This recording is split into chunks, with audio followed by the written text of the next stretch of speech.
Sonia Gandhi the politician, Sonia Gandhi the human being. Sonia Gandhi the human being. जैसे उन्होंने कहा कि मेरी एक नहीं मेरी 3 माँ हैं। एक माँ जिन्होंने मुझे जन्म दिया, एक माँ इंदिरा गांधी जो सास थी, उनकी गोद में इंदिरा जी का जो था निधन हुआ, और एक तीसरा तेजी बच्चन जिन्होंने उनको हिंदी सिखाई।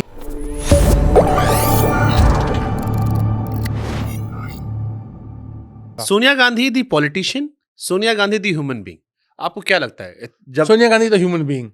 ये ज्यादा चर्चा रहेगी? वो बात होगी कि जैसे उन्होंने कहा कि मेरी एक नहीं मेरी 3 माँ हैं। एक माँ जिन्होंने मुझे जन्म दिया, एक माँ इंदिरा गांधी जो सास थी, जिनके मतलब जिसे कहते हैं कि उनकी गोद में इंदिरा जी का जो था निधन हुआ, और एक तीसरा तेजी बच्चन जिन्होंने उनको हिंदी सिखाई, और जो शादी से पहले जब उनकी शादी हुई तो शादी से पहले उस जमाने ये सामाजिक मान्यता है, इंदिरा गांधी नहीं चाहती थी कि उनकी होने वाली बहू जो है वो होटल में रहे, जो भारतीय संस्कृति में होता था और अभी भी अच्छा नहीं समझा जाता। वो भी नहीं चाहती थी कि बहू शादी से पहले उनके घर में रहे।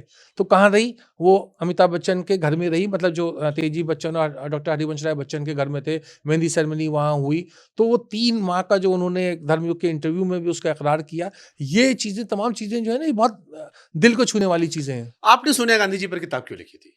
देखिए, मुझे एक तो पहली बात मैं ये बताऊं कि सोनिया गांधी की जीवनी वो एक इंडिपेंडेंट बायोग्राफी है, जैसे ऑथराइज बायोग्राफी नहीं है, कि उनकी मंशा नहीं है, बल्कि वो उसमें चाहती भी नहीं थी कि उनके बारे में क्यों एक जीवनी लिखी जाए। लेकिन मुझे जो था, ये बात जो है, सोनिया गांधी सक्रिय राजनीति में आ गई, और उससे पहले मैंने उनका दौर देखा था। मैं जो था, जब राजीव जी की जिस समय हत्या हुई, उस समय मैं नेशनल हेराल्ड नाम का जो अखबार है उसमें मैं काम करता था, और नेशनल हेराल्ड को ऐसा माना जाता था कि वो थोड़ा सा कांग्रेस के प्रति उसका सॉफ्ट कॉर्नर है।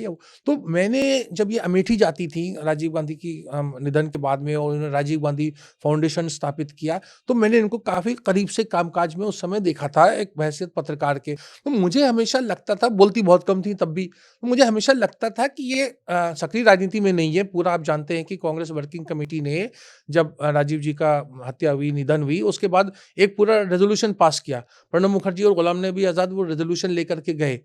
ये मुझे शायद 22 मई 1991 की बात है, और उनसे कहा कि आप कांग्रेस की बागडोर संभालिए। अगर वो संभाल लेती तो उसी समय वो प्रधानमंत्री भी बन जाती, क्योंकि चुनाव बीच में चल रहे थे और नरसिम्हा राव प्रधानमंत्री बने, तो वो प्रधानमंत्री बन सकते। लेकिन उनको ये बात ही भी बड़ी चुभी कि ऐसी बात कोई कैसे सोच सकता है कि मेरे ऊपर इतना बड़ा एक मेरे साथ इतनी बड़ी ट्रेजेडी हो गई, और ये हमसे कह रहे हैं कि कांग्रेस की लीडरशिप ले लें।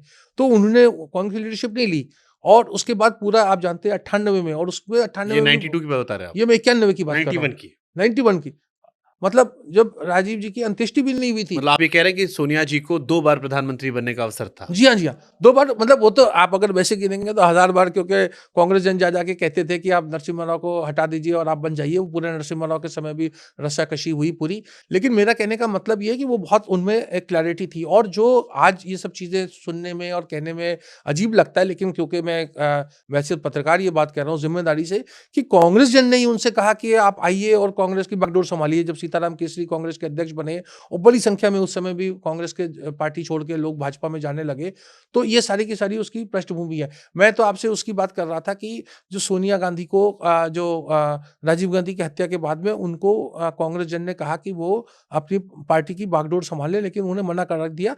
लेकिन वो कांग्रेस जन से मिलती रही 92, 93, 94, 95। ये मुझे चीज़ ये हमेशा बड़ी दिलचस्प लगती थी कि कभी उन्होंने ऐसे दरवाजे नहीं बंद किए कि नहीं, कोई मुझसे आके नहीं मिलेगा।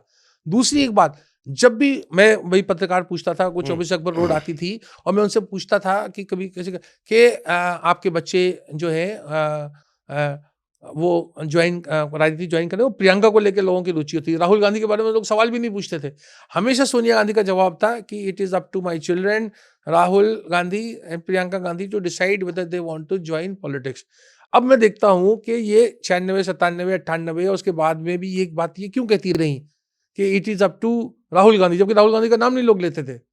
तो क्यों आप ये कह रहे हो कि राहुल जी को उन्होंने प्रोजेक्ट एक तरीके से कहीं ना किया? कहीं मन में था। देखिए, क्योंकि उसके 2-3 कारण हैं। कुछ एक ट्रेडिशनल व्यू ये है कि इटालियन जो कैथोलिक्स होते हैं, उनकी एक सोच जो है वो बिल्कुल जैसे भारतीय माँ या दादियों की, नानी की सोच होती है कि बेटा है तो मतलब आगे आगे वंश आगे वंश बढ़ाएगा। आगे। लेकिन एक और चीज़ जो उन्होंने मेरे ख्याल से हिंदुस्तान टाइम्स के सब्मिट में कही, या वीर सांघवी के इंटरव्यू में, उन्होंने कहा कि उस समय कि देखिए, ये भी एक छोटी सी बात है लेकिन बड़ी महत्वपूर्ण है। फिर भारतीय संस्कृति की बात मैं लाऊंगा, जो हमारी सभ्यता है। उन्होंने कहा कि Priyanka Gandhi is playing a more meaningful role as a mother of raising 2 children. तो हमारे देश में फिर महिला को, बच्चों को मतलब उनका पालन पोषण करना, आप जानते हैं कि प्रियंका की शादी फरवरी 97 में हुई और उसके 2-3 साल और 4-5 साल जो होते हैं उनके 2 बच्चे हैं और उन 2 बच्चों को बड़ा बट इंदिरा वो जी हुआ। के भी 2 बच्चे थे, इंदिरा जी ने देश संभाला। नहीं तो जिस इंदिरा जी ने जि कब संभाला, वो बच्चे बड़े हो गए ना। हाँ, देखिए इंदिरा गांधी बट जिसको 59 में 1 जिसको साल का। ज़िम्मेदारी देनी होती है उसको नहीं, दे दी नहीं, जाती है। देखिए आप एक लिबरल स्टैंड ले रहे हैं। देखिए आप फिर मैं आपसे कहूँगा, आप हज़ारों मतलब जो हमारे जो करोड़ों लोग हैं, उनकी जो जनभावना क्या होती है कि महिला का रोल, और आप ये कह सकते हैं, मुझे मिसोजिनिक कह सकते हैं आप, कि उनका एक मानना होता है कि महिला का ही एक कर्तव्य है कि बच्चों की पालन पोषण परवरिश करे।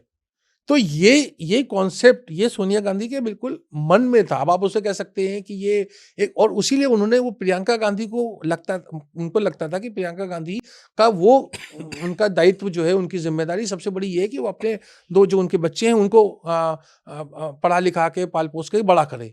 और उसके बाद में हुआ, प्रियंका गांधी कब राजनीति में आई, जब उनके बच्चे काफी बड़े हो गए। हाँ, मतलब उनके तो पॉलिटिक्स में आने को लोग तरस गए कि अब आएँगी, अब जी हाँ, आएँगी, जी हाँ, अब जी हाँ। आएँगी, अब जाके फाइनली वो आई अब हैं। जाकर ये हुआ। ठीक है, लेकिन हम शुरुआत से शुरुआत करते हैं। इस किताब को लिखने के लिए कितनी रिसर्च करनी पड़ी आपको? तो रिसर्च, देखिए किताब यहाँ पर हमारे यहाँ देश में बड़ा मुश्किल काम है कि लोग पढ़ना तो चाहते हैं, लेकिन पॉलिटिकल पार्टीज और पॉलिटिशियंस जो होते हैं, राजनेता, वो सब ये चाहते हैं कि भाई ये मेरे हक में लिखी जा रही है या मेरे खिलाफ लिखी जा रही हाँ, है। ट्रू। और एक्सेस की भी बड़ी समस्या होती है, जो आर्काइव्स के जो पेपर्स होते हैं या इस टाइप की चीज़ें, वो भी बहुत बार उपलब्ध नहीं होती।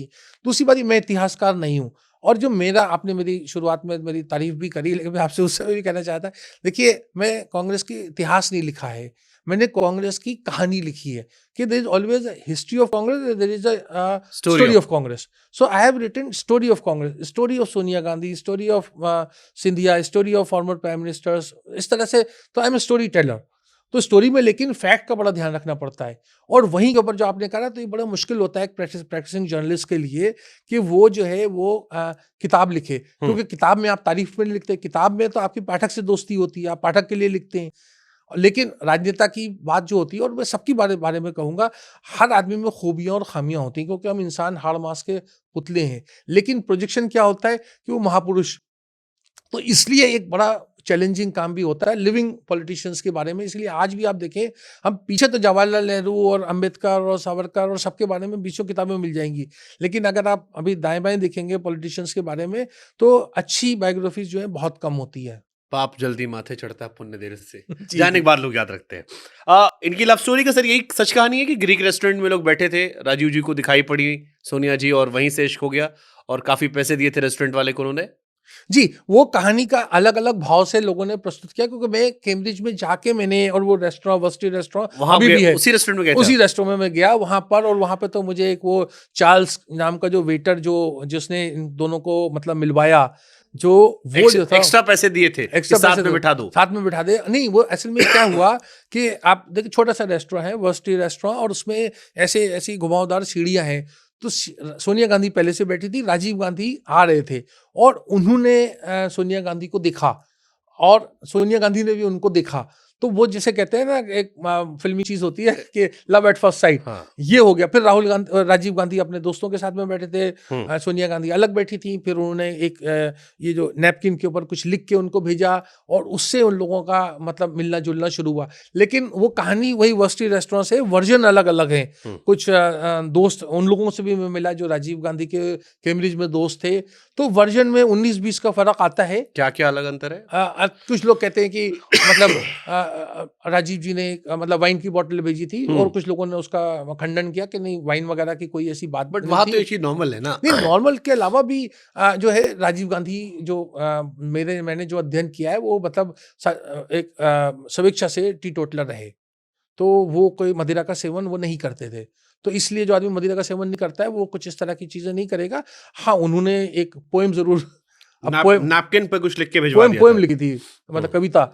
अब कविता वो कैसी कविता थी, ये तो सोनिया गांधी अपने वो खुद अपनी जीवनी लिख रही है, मेरे सुनने में आया है, उसमें इन सब चीज़ों का खुलासा होगा। लेकिन मेरा प्रयास हमेशा ये था कि ऑथेंटिक, मतलब मल्टीपल सोर्स से रेफरेंस बेस चीज़ें ही लिखी। तो मुलाकात वर्सिटी रेस्टोरेंट में हुई थी, लव एट फर्स्ट साइट था, और वो बिल्कुल जुड़े रहे। उसके बाद उनकी शादी में भी बड़ी अड़चनें आई शादी क्योंकि तक आएंगे सर। और जी। इन्होंने अपने आप को एक स्पोर्ट्समैन के तौर पे बताया था। जी हाँ, उन्होंने ये बात छुपाई कि वो इंदिरा जी के जवाहरलाल लड़के नेहरू के हैं। उस समय तो नेहरू का भी जलवा था, नेहरू का वो पीरियड खत्म हो चुका था, शास्त्री जी थे, लेकिन उन्होंने नेहरू का और इंदिरा जी मंत्री थी जो इंफॉर्मेशन ब्रॉडकास्टिंग मिनिस्टर थी, ये सब चीज़ें राजीव जी ने जग ज़ाहिर नहीं करी। एंड 1965 में इंदिरा जी से मुलाकात करवाई, जी, जी, जी। सोनिया जी की। हाँ, तो इंदिरा गांधी को पता था कि सोनिया गांधी इंग्लिश सीख रही हैं और इंग्लिश में इतना वो नहीं, तो वो इंदिरा गांधी फ्रेंच बहुत अच्छी बोलती थी, प्रियंका को सोनिया जी को भी फ्रेंच बहुत अच्छी आती है।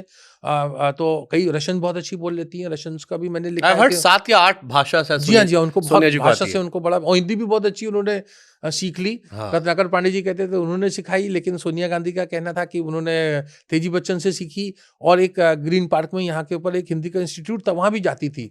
तो मैंने तो यहाँ तक पढ़ा कि उनको इंडियन क्लासिक, कई वीडियो देख रहा था मैं कि इंडियन क्लासिकल म्यूजिक से ही प्यार था, और बाकायदा नाम बता रही थी कि जी इनका हाँ। म्यूजिक पसंद है, इनका पसंद है। ठीक मैंने है। कहा और मैं तो देखिए एक चीज़ छोटी-छोटी चीज़ देखिए पत्रकार होता है तो सोनिया गांधी बेल्लारी में चुनाव लड़ रही थी 1999 की बात है सुषमा स्वराज के साथ में और वो एक कांग्रेस एमपी का घर था। तो मैं वहाँ के ऊपर ऐसी चुपते-छुपाते खोजी पत्रकारिता मैं वहाँ पहुँच गया उनके घर में और घर में मैंने देखा कि वो रात का समय था तो खाना चल रहा था, कई लोग थे और मैंने देखा सोनिया गांधी दाल-चावल, अचार मतलब हाथ से बढ़िया खाना खा रही है। तो मुझे बड़ा मतलब वो लगा मैं आपको आज बता रहा हूँ कि पत्रकार होने के मुझे लगा अरे ये तो हम सोचते थे कि बहुत ही वेस्टर्नाइज़ है, ये तो बिल्कुल मतलब अपनी तरह हाथ से दाल-चावल, अचार खाया जा रहा है। तो इस तरह की चीज़ें तो मेरा मतलब ये है कि वो नेहरू गांधी परिवार में एक एक भी ट्रेडिशन भी थी कि हिंदी जो है वो खाने की मेज़ के ऊपर हिंदी ही बोली जाती थी। वो मोतीलाल नेहरू के समय से एक सिलसिला चला आ रहा था। मोतीलाल नेहरू भी आपने पढ़ा भी होगा और हम लोगों का भी कि वो बड़े एक अंग्रेज़ परस्त अंग्रेज़ थे। जब उन्होंने बिल्कुल स्वतंत्रता संग्राम में आए तो सब चीज़ें छोड़ दी। लेकिन पहले उनके यहाँ बहुत ही वेस्टर्नाइज़ कल्चर था और वो बड़े उस ज़माने के कामयाब वकील थे।